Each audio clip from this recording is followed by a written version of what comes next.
Welcome back to my playlist How to Set Your Camera in Manual Mode. In this playlist, I have created 4 videos: shutter, aperture, ISO and light meter. With the aid of these 4 videos, you will be able to understand the science behind how to set your camera in manual mode. The link to all the 4 videos is given in the description, so do check it out, watch it in sequence so that you get a complete understanding of the process. Say no to auto mode and start shooting like a pro in manual mode. Hi, my name is Amol Patil and I am founder of Masterpics, which is a leading photography agency operating out of Mumbai. I am also a photography educator, and in the past many years I have taught more than 5,000 students in the art and science of photography. So without any further ado, let's get cracking on the topic of this video, which is shutter speed. How it impacts the exposure and at the same time the motion. As you can see from the slide, shutter speed is nothing but the length of time for which the camera shutter remains open for light to enter the camera and create an exposure. It is measured in seconds. Typically a DSLR would have shutter speed range from 30 seconds on the slower side to 1/4000 seconds on the faster side, or for that matter 1/8000 of a second, depending on the camera model that you have. Shutter of your camera can be compared to the curtain on your window, just like this. You open the curtain, light comes in and the room becomes brighter. You close the curtain, light cuts off and there is darkness in the room. So similarly, if the camera curtains are open for a longer duration of time, which is called a slow shutter, it allows time for light to enter inside the camera and hit the sensor and create the exposure. On the other hand, if the sensor closes very fast, which is a fast shutter speed, it gives less time for light to enter the camera and expose the sensor. Just refer to the illustration here. As I said, shutter speed is measured in seconds. So anything less than 1/30th of a second is slow shutter speed. Okay, 1/15, 1/8, half, 1, 5, 10, 15, 30. Okay, so since the curtain is remaining open for a longer period of time, 5 seconds, 15 seconds, 30 seconds, your picture turns out to be brighter. On the other hand, as you move from the right hand side to the left hand side and increase the shutter speed from 1/30 to 1/60, 1/250, 1/1000, so on and so forth, what is happening? The shutter is opening and closing very fast, okay, giving less time for light to enter and expose. As a result, what happens? Picture becomes dark. So now you see how shutter impacts the quantity of light and exposure, right? So let's try and see how it now impacts the action. Request you to just refer to the illustration. You can see a picture of the person running here, okay? So if you click a picture of the person who is running at fast shutter speed of 1/2000, what happens? You get freeze the action. The person running is sharp, in focus, crisp, without any motion blur. That is called freeze the action. As you start reducing the shutter speed, slowly and steadily, there is a induced motion blur. Say for example 1/500th of a second, there is less motion blur. But then the moment you reduce it to 1/125, it becomes more evident, the blur I mean. 1/15th of a second, still more blurry. And then half a second or 1 second, completely blurred image. Okay, so this is called motion blur. What exactly is motion blur? Can you see the palm of my hand? Okay, so this is freeze the action, no motion, right? Now you see what is happening. Can you see the trails? That's called motion blur. Just a quick recap.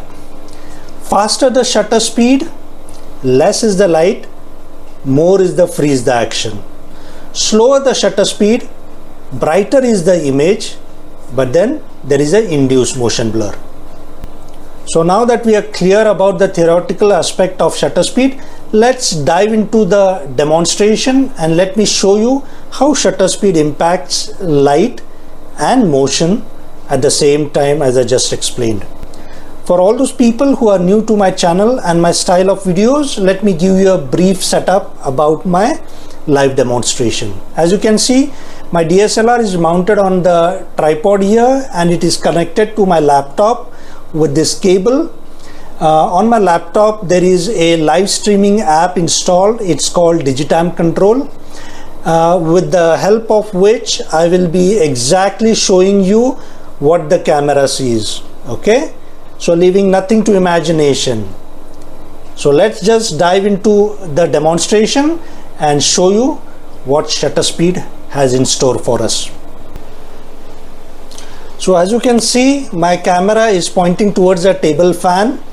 The fan is rotating and this is the interface. Okay, so as I said, it's a live streaming app. All the controls of my camera are seen on the left hand side panel here. So the exposure triangle parameters, shutter, aperture, ISO, white balance, focus modes, focus area, everything I can set without even touching my camera. Okay, so let me demonstrate to you the shutter speed aspect of exposure triangle. So here I am going to click two pictures, one at slow shutter speed and the other one at high shutter speed, and we'll see how it impacts light and action. So let me select a slow shutter speed to begin with. So the drop down gives me the entire range of the shutter speed. So let me randomly select 1/80th of a second, which is a slow shutter speed. Boom. Can you see?